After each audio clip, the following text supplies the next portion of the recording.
सिंध इल्म खां महरूम रहंदी न असांखे साइंसदान आलिम फाज़िल ऐं अकाबर घुर्जनि। कुछ करणो ही पवंदो,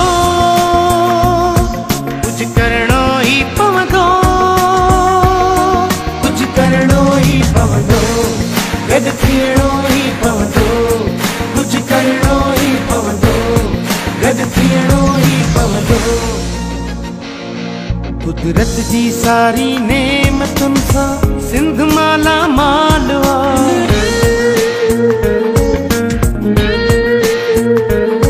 ही धरती सूफी मर्दन जी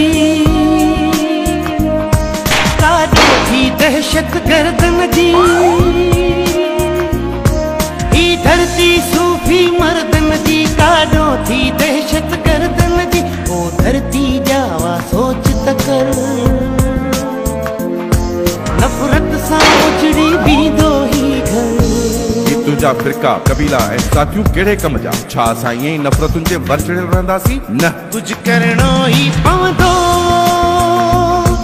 कुछ करणो ही पवंदो,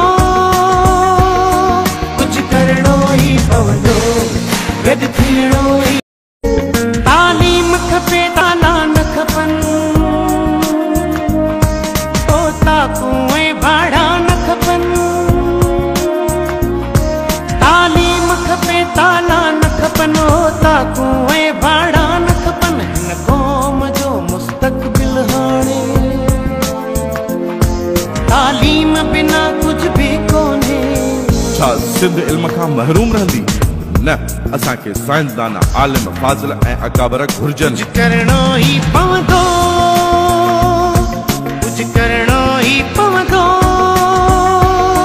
कुछ करणो ही पवंदो, गॾु थियणो ही पवंदो, कुछ करणो ही पवंदो, गॾु थियणो ही पवंदो।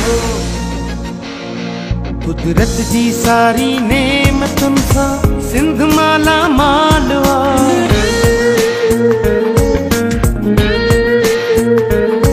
ही धरती सूफी मर्दन जी